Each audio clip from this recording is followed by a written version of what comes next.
what's the line between, I found this conversation fascinating, the line between comedy and philosophy. Because I feel like the best comics are ones that don't just get you to laugh, but also get you to like think about life. Right. Right. Like there's always like a line, which is one reason why like I'm so against the woke culture and censorship inside of comedy specifically, because like I said, comedy is an art form that pushes the envelope, makes you feel a certain way about something, elicits an emotion, and gets you to think about maybe a belief that you have that maybe you shouldn't hold on to too much, or maybe you should hold on to it more. Like, how do you think about those two things? Oh man, this is like, I think of it a lot where it's just like, comedy has the ability to just fracture darkness. It's kind of like it's like a superpower. Mm-hmm. There's a way to utilize that as such a cauterizing, the mechanics of it. This question gets my brain spinning because with woke, I feel like, comedy becomes like Gattaca. It's really like, oh damn, I don't want that. I don't want that in life. And I certainly don't want to walk in and feel this benign, homogenized manila envelope of a stand-up comedy show.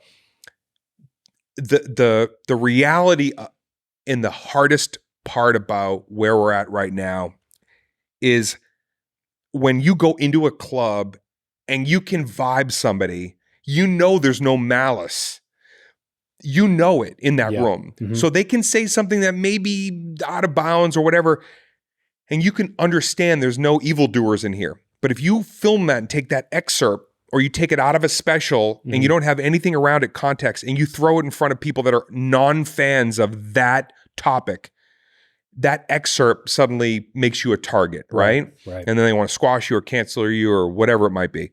So I feel like to be able to walk into a club or a theater and see somebody speak their mind and know and be adult enough to know if this person talks about death, okay, I've been through it. I went through some real rough shit in my life. I understand cancer.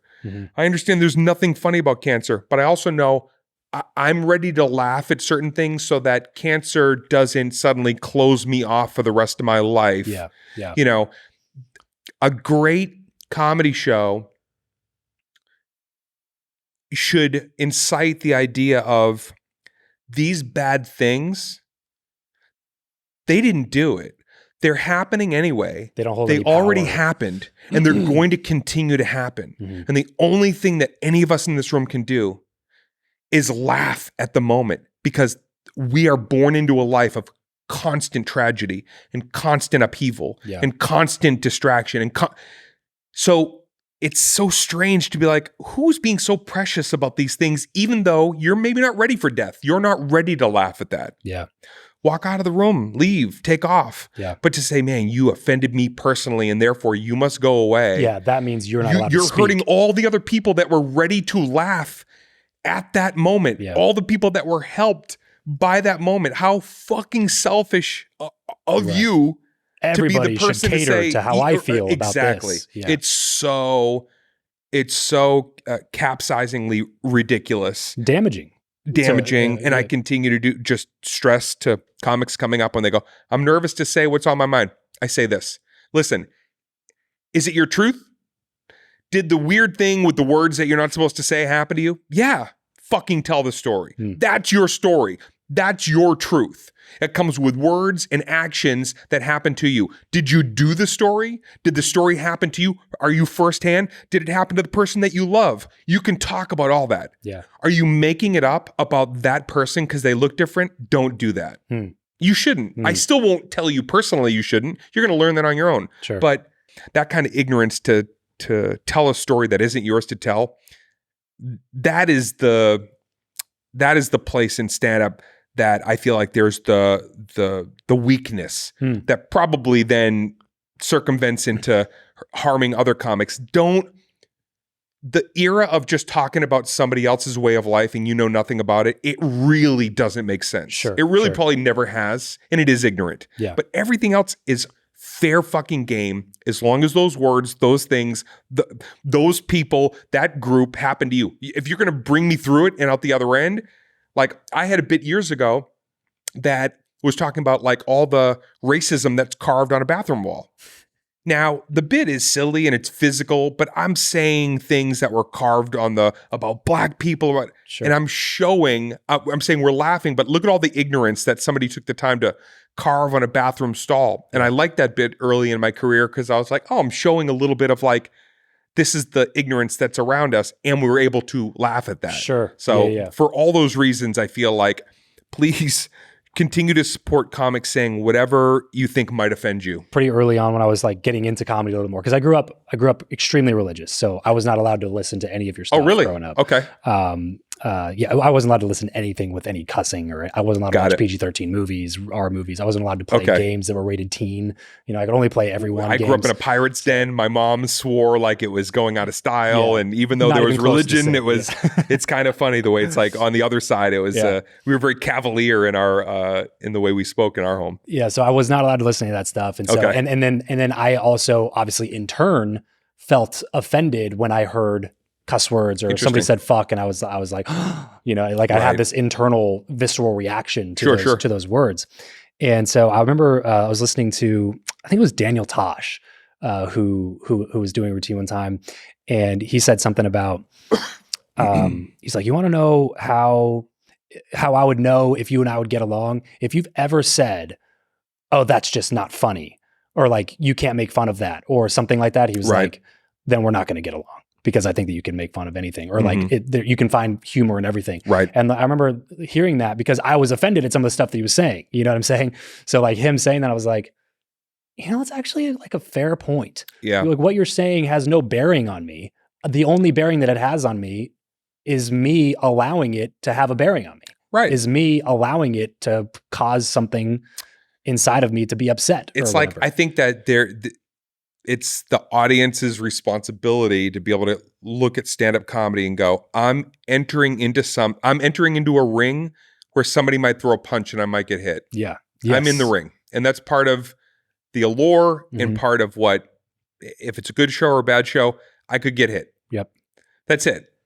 And that's what you've signed up for by going into a club. So to excerpt and then put it online and then have something to say about it is like, wow, that I don't even understand that kind of thing. I don't want to know that person. I don't want to know anybody who would take an excerpt and say, here's why this person is a terrible human being. And then on the when you've never even met them or spent any time with them. But it didn't even see the act, didn't even read the book, but then you're also, and this is probably even more detrimental, is like, if you take a young comic, if you take some of the bullshit I said at 28 that I was just, you know, totally trying to figure out where I see the world, my own philosophy, shortcomings, over the top attitude idea. If you stunted my growth at that point, I wouldn't have even gotten to a place where I could then opine on my own ignorance. Sure. Which is even better to see a comic go, on second thought, I was wrong. Yeah, right. I fucked up because I had relationship stuff growing up that was funny because I was on that side of the relationship. And then as I get older, now I'm talking about things I'm like, years ago I said A, B, and C. It's funny now because I can look and go, I can't believe I actually thought those things. So you're stunting the growth of what could be a mastery of stand-up later, even more so, by saying what you just did right now sucks. Yeah. It's like maybe they needed to suck today to be like genius. Well, not even a mastery of just stand-up. It's like a mastery of life. That's how you get better at life. Is like receiving new information, changing your mind about it, and becoming a more mature, well-rounded human being. Like it's part.